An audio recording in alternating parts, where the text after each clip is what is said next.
através desta energia que nos chega, através dos ensinamentos do Cristo, nós possamos nos reabastecer, estarmos predispostos aos desafios, às provas que devemos enfrentar, no intuito de nos tornarmos mais fortes, felizes, completarmos essa existência e nos tornarmos mais proativos para o papel que devemos desempenhar. Para a noite de hoje, eu quis desenvolver um paralelo, ou pelo menos dar maior ênfase àquilo que nós conhecemos por vida e reencarnação. E é claro que todos nós entendemos que a vida é algo maravilhoso, algo sublime, algo inviolável. A vida para nós, ela representa uma oportunidade. E nós que nos valemos dos ensinamentos desta doutrina, acabamos por desenvolver um entendimento muito mais profundo do que é a vida, muito mais do que o corpo que nos serve, os órgãos que aqui estão, a nossa vida de relação com os nossos semelhantes. Para nós a vida, ela assim se compõe de uma trajetória evolutiva no objetivo de que, através das nossas experiências, a cada dia nós nos tornemos melhores. A cada dia nós representemos algo de mais positivo para nós mesmos, mas também para aqueles que estão à nossa volta. Mas podemos conceituar a vida? Quais conceitos que nos chegam de vida? E assim eu separei dois conceitos aqui que nos falam. E aí nós já vamos ter um entendimento mais profundo do que aqui está. Propriedade que caracteriza os organismos cuja existência evolui do nascimento até a morte. Conjunto de atividades e funções orgânicas que constituem a qualidade que distingue o corpo vivo do morto. Modo de viver, conjunto de hábitos. Então nós vemos aqui que estes conceitos estão muito relacionados à matéria. Propriedade que caracteriza os organismos cuja existência evolui do nascimento até a morte. Conjunto de atividades e funções orgânicas que constituem a qualidade que distingue o corpo vivo do morto. Obviamente aqui a vida, da forma como está conceituada, está diretamente atrelada à nossa existência material, ao corpo. Esta vestimenta, este carro que nos serve durante a nossa trajetória neste plano terreno, plano material. Mas nós concebemos a vida de uma forma mais ampla. A vida que se inicia desde a criação, quando assim Deus nos possibilitou, que em um processo evolutivo de experiência, nós alcançássemos conhecimento, alcançássemos responsabilidade, alcançássemos livre-arbítrio, possibilidades de escolhas e assim nos tornássemos então mais responsáveis e também responsáveis por aqueles com quem convivemos, por aquilo que nós fazemos, por aquilo que nós falamos. A ciência nos trouxe grandes entendimentos sobre a vida, porque aqui quando eu falo sobre a vida, me vem à mente de vocês a origem dela, E mais do que isso, o direito que nós temos à vida. E nesse entendimento, a ciência, ela foi muito importante no sentido de que, na sua trajetória, ela trouxe melhor compreensão da vida. Se nós pensarmos na era do Renascimento, onde houve uma afloração da ciência dentre os séculos XIV e XVI, a ciência contribuiu de forma significativa para que nós entendêssemos a vida. No ano de 1859, passado 2 anos depois do surgimento da doutrina espírita, Charles Darwin nos trouxe, através da sua obra, A Origem das Espécies, através de um processo de seleção natural, a possibilidade que nós compreendêssemos que a vida, ela se adapta através desta seleção. Ou seja, as espécies se adaptam ao meio, os mais fortes e os melhores adaptados, eles vão sofrendo mutações, e nessas mutações, os seres, eles acabam evoluindo na sua constituição material. Em 1865, nessa trajetória científica, Gregor Mendel, que era um estudioso, ele, através do cruzamento, estudava ervilhas, através do cruzamento de ervilhas, ele chegou a fatores recessivos e fatores dominantes, fazendo cruzamento entre elas. Então, cruzava as ervilhas e via qual o fator que ali se destacava, qual o que não se destacava.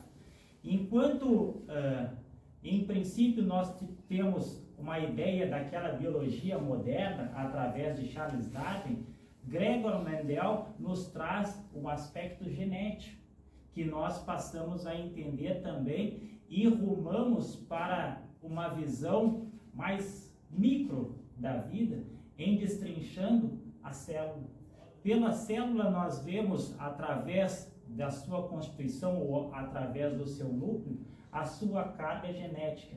A ciência foi capaz de decifrar o nosso código genético, mas ela não parou por aí. A ciência, depois de identificar a célula, ela foi para uma constituição ainda menor, o átomo. Hoje, eu pesquisando, eu cheguei a um dado que me chamou muita atenção, que dentro de uma célula cabem 100 trilhões de átomos. Imagina o que é um átomo, algo impensado, mas que a ciência já provou. A ciência viu que o átomo, esta que não é a menor partícula, porque a ciência já estuda partículas ainda menores, compõe tudo o que é material. Hoje se fala, por exemplo, em nanotecnologia.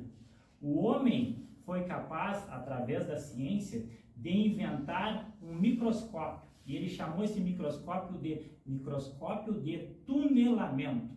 O que esse microscópio é capaz? Com o microscópio nós somos capazes, então, de manipularmos os átomos. É como se o microscópio fosse a extensão do dedo do cientista. Ele é capaz de manipular esses átomos e, inclusive, construir estruturas através desses átomos. Então, imaginemos os grandes feitos que a ciência proporcionou a nós.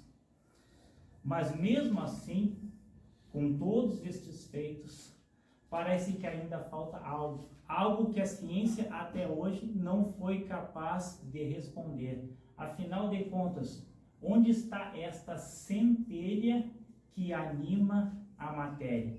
Afinal de contas, onde é que está este átomo, esta centelha que é capaz de dar vida à matéria e proporcionar que desse turbilhão de experiências, alcance este processo evolutivo? A vida é algo tão sagrado, tão significativo, que ela, na nossa Constituição, no seu artigo 5º, ela é tida como uma cláusula pétrea, é uma das nossas garantias fundamentais. Assim está posto no artigo 5º: todos são iguais perante a lei, sem distinção de qualquer natureza, garantindo-se aos brasileiros e aos estrangeiros residentes no país a inviolabilidade do direito à vida, a liberdade, a igualdade, a segurança e a propriedade nos termos seguintes. E aí vem 78 termos em sequência, e só para que nós possamos dar relevância, o primeiro dos termos é: homens e mulheres são iguais em direitos e obrigações nos termos desta Constituição. Mas aí está a inviolabilidade do direito à vida, algo sagrado que deve ser preservado de todas as formas. Mas se a ciência ainda não conseguiu explicar a origem da vida, de que outras ferramentas, que outra explicação nós poderíamos assim buscar? para compreender a sua origem, entender melhor a relevância dela, o direito que está posto à vida. E com muita significação, com muita propriedade, o Livro dos Espíritos, através das suas primeiras 16 questões, que ali trata de Deus, né, nos traz uma explicação deste que para nós é algo fundamental na nossa vida, na nossa existência, que é inteligência suprema, causa primária de todas as coisas. Ele que nos dá sentido e significado. Ele que nos permite ter a certeza, a fé, a esperança que nós estamos num processo crescente, positivo, evolutivo, para que dia após dia nós possamos nos dizer melhores, mais felizes, mais preparados. Na questão 8ª do Livro dos Espíritos, ali nós encontramos algo que é importante, que diz que a matéria ela não se agrega ao acaso. Afinal de contas, o que é o acaso?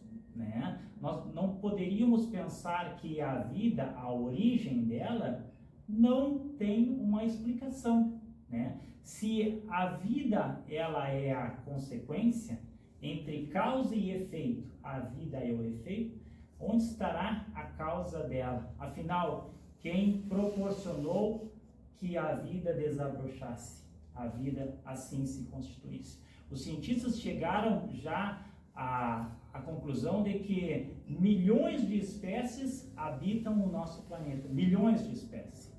Conseguiram catalogar 3 milhões delas, dentre elas, umas são os Homo sapiens sapiens. E a nomenclatura que se dá a nós, espíritos reencarnados, habitando este plano, nos revestindo deste corpo, Homo sapiens sapiens. Já fomos neandertais e assim para trás e viemos nesta crescente, nesta evolução. Mas Deus, então, é este ser que possibilita a certeza de que a vida, ela desabrochou através da sua vontade. Estabeleceu ele moradas neste universo e nestas moradas possibilitou que as suas criaturas assim se desenvolvessem neste processo. Que se deve pensar da opinião dos que atribuem a formação primária a uma combinação fortuita da matéria ou por outra ao acaso. Outro absurdo, que homem de bom senso pode considerar o acaso um ser inteligente e demais, que é o acaso? Nada. Pronto, se nós entendemos então que Deus assim estabeleceu a criação da matéria, mas também dos seres que habitam estes planos, nós ainda ficamos com a dúvida, mas afinal de contas, como é que a vida eclodiu, como é que a vida desabrochou aqui no nosso planeta? E não é que o Livro dos Espíritos nos traz resposta para esta indagação? Na questão 44 do Livro dos Espíritos, Kardec pergunta aos espíritos superiores: de onde vieram para a Terra os seres vivos? E aí os espíritos dizem a nós que a vida ela já estava semeada no nosso planeta. A vida esperava o momento propício para que se desenvolvesse. Como naquele início, enquanto o planeta estava ebulindo, estava na emissão de gases, o planeta era quente, os germes da vida já estavam ali postos, mas esperando o momento mais adequado para que ela assim desabrochasse. Bom, então tá, a vida já estava aqui, mas antes de estar aqui, onde é que ela estava? E o Livro dos Espíritos também nos diz que a vida ela estava no universo. Ela estava distribuída no universo ou em outros planetas antes de aqui ser depositada. O espírito André Luiz de uma forma muito poética, de uma forma muito lírica, ele conceitua a vida. Lembremos daquele primeiro conceito que nós vimos, os dois primeiros conceitos que nós vimos de vida, onde ela estava muito atrelada à matéria. André Luiz nos fala que vida é o fluido cósmico, o plasma divino, hausto do Criador, ou força nervosa do Todo Sai. Nesse elemento primordial vibram e vivem constelações e sóis, mundos e seres, como peixes no oceano. A vida é a essência divina. Deus é o Criador incriado. Tudo se encadeia na natureza, desde o átomo até o arcanjo, que também começou por ser átomo. Então tá, nós já chegamos a uma conclusão que vida é algo muito maior do que esta existência. A vida, ela não começa na concepção e ela termina no túmulo. Não, a vida começou desde o momento em que o Criador, através da sua bondade, resolveu assim dotar a matéria com algo que a animou e permitiu que esta vida, na sua forma mais elementar, fosse evoluindo até chegar a nós, que somos a sua criação mais perfeita e que rumamos para a perfeição, para a felicidade. Então não é em uma só existência que nós atingiremos esta perfeição, nós alcançaremos a felicidade. A reencarnação entra na explicação de que, através de muitas experiências, sucessivas experiências, nós vamos, uma a uma, dando um passo, alcançando um degrau nessa escada que nos conduz, então, a um estado de perfeição, a um estado de felicidade. A questão 132 do Livro dos Espíritos, ela trabalha com o objetivo da reencarnação. E a reencarnação para nós é algo que na doutrina espírita é tida como um dos seus princípios fundamentais, pontos principais. Então nós temos Deus, imortalidade da alma, pluralidade das existências, pluralidade dos mundos habitados e a comunicabilidade dos espíritos. Não fosse esta possibilidade da pluralidade das nossas existências, a doutrina por si só cairia por terra, porque nós seríamos espíritos imperfeitos, não tendo possibilidade de alcançarmos maior desenvolvimento através destas experiências que nos são concedidas.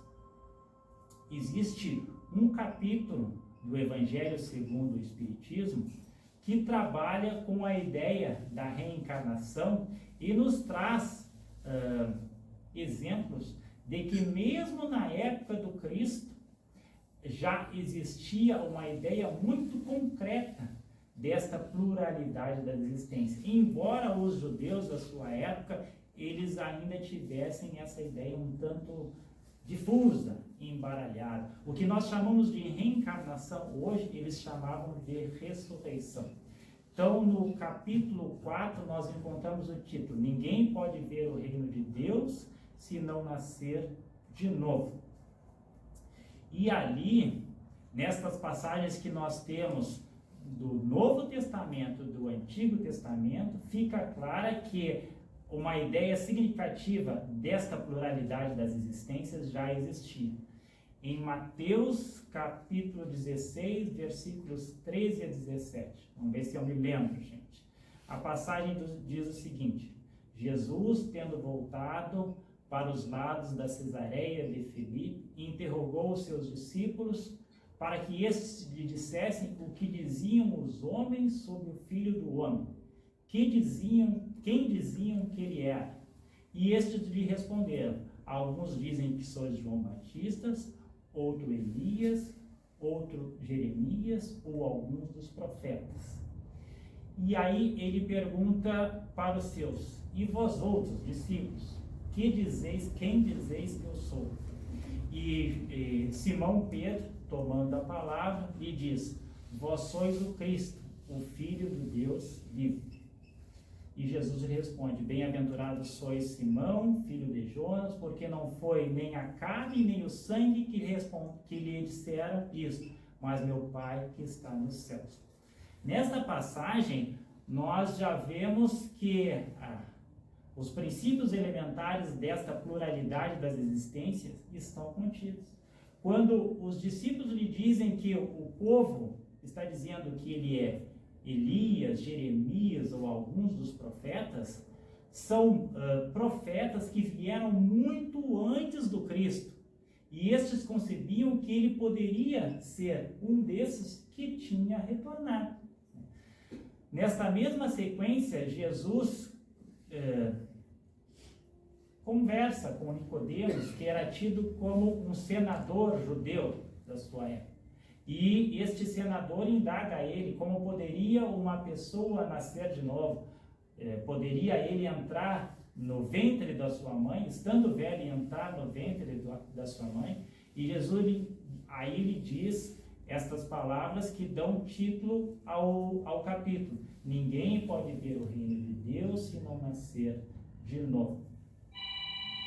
E é certo então que, na certeza desta pluralidade das existências, nós temos possibilidades infinitas para alcançarmos uma melhoria diária. Nós temos significantes oportunidades que nos chegam e que estão destacadas nesta questão 132, quando os Espíritos dizem: qual o objetivo da encarnação dos Espíritos? Deus lhes impõe a encarnação com o objetivo de fazê-los chegar à perfeição. Para alguns é uma expiação, para outros é uma missão. Todavia, para alcançarem essa perfeição, devem suportar todas as vicissitudes da existência corporal. Nisto é que está a expiação. A encarnação tem também outro objetivo, que é o de colocar o espírito em condições de cumprir sua parte na obra da criação. Então, aqui nós vemos que a encarnação tem duplo fim. Ela nos proporciona que nós tomemos o nosso papel na criação, que nós sejamos os artífices do nosso melhoramento, da nossa lapidação, daquilo que nós devemos conhecer de nós mesmos e melhorarmos, e também sermos peça fundamental no melhoramento coletivo da nossa sociedade. Mas ali está posto que para alguns é uma expiação, para outros é uma missão. Todavia, para alcançar essa perfeição, devem suportar todas as vicissitudes da existência corporal. Eu pergunto a vocês, como é que nós poderíamos interpretar, suportar todas as vicissitudes da existência corporal? Seria nós vermos a vida passar em brancas nuvens? Não agirmos proativamente no objetivo de construirmos uma boa vida? Nos alimentarmos com coisas negativas, ou mesmo dizendo: se eu irei passar por provações, por vicissitudes, desde já eu vou assumir uma postura derrotista. Eu vou assumir uma postura daquele que joga a toalha, daquele que não sai à frente para os enfrentamentos, que não vê nestes enfrentamentos uma possibilidade de aprendizado, uma possibilidade educativa. Aqui nós temos algumas considerações a respeito ainda de nós suportarmos essas vicissitudes, que eu chamo a atenção nesta frase: relutância em reconhecer o aprendizado que principalmente todas essas situações nos proporcionam. Os desafios do dia a dia, os embates que nós assim enfrentamos, por vezes eles são tidos para nós como, às vezes, até castigo, né? Parece que o mundo está contra nós, parece que nós fomos abandonados, todos os demais privilegiados, e assumimos essa postura derrotista, de que nada do que eu faço tem valor, nada do que eu faço sai em benefício próximo, parece que eu estou estagnado. Este pensamento é algo que nos alimenta, né? Quando nós pensamos nas palavras do Cristo, pedi e obtereis, buscai e acharei, batei e abrir-se-vos-á, fica o questionamento para nós do que nós estamos buscando, o que nós estamos pedindo, em que portas nós estamos batendo, né? A cada escolha que nós fazemos no nosso dia a dia, nós trazemos para perto de nós nos alimentamos de energias que vão refletir aquilo que eu estou jogando para o universo, vamos dizer assim. Uma mentalidade derrotista, uma conversa repetitiva ou um pensamento repetitivo de frustrações, de mazelas, de incapacidade, acaba me tornando alguém que não vê futuro, alguém que está desesperançado, alguém que não alimenta a sua coragem e a sua fé para estes enfrentamentos. Tudo quanto deseja um dia alcançar, inicie hoje a sementeira, comece agora a construção. Ninguém veio aqui para sofrer. Ninguém habita este plano através da bondade, da misericórdia, da justiça de Deus, sem a possibilidade de daqui sair vitorioso, daqui sair melhor. Se eu desejo logo à frente uma condição melhor, qualquer que seja ela, financeira, emocional, no quesito de relacionamento, né, ou mesmo de desenvolvimento, eu devo começar hoje. Eu devo trabalhar por me tornar esta pessoa que eu tenho que ter convicção, certeza que chegará e estará pronta amanhã. Então, não é assumindo esta postura derrotista, não é assumindo esta incapacidade que eu vou realmente estar gozando de um bem-estar, de uma paz, de uma harmonia, de um equilíbrio. É preciso, então, que eu tome a frente, que eu tenha coragem, que eu mantenha a minha fé, independente destas vicissitudes e destas provas que eu deverei cumprir, eu sou capaz de as cumprir, porque eu não estou sozinho, Deus está a amparar os seus filhos e permite a eles os recursos necessários, então, para alcançarem estas vitórias. A maior satisfação que poderá ter o Espírito em vivendo esta experiência e retornando ao plano espiritual é fazer uma retrospectiva do que foi esta última experiência e ter a certeza de que saiu vitorioso, de que venceu o mundo. Então, voltemos a estas considerações do Cristo que nos diz: pedi e obtereis, buscai e acharei, batei e abrir-se-vos-á. Então, vamos agir com prudência, vamos bater as portas certas, vamos pedir aquilo que realmente é importante, vamos buscar aquilo que melhor nos alimenta. Esta foi a mensagem para a noite de hoje, que a paz do Senhor esteja conosco.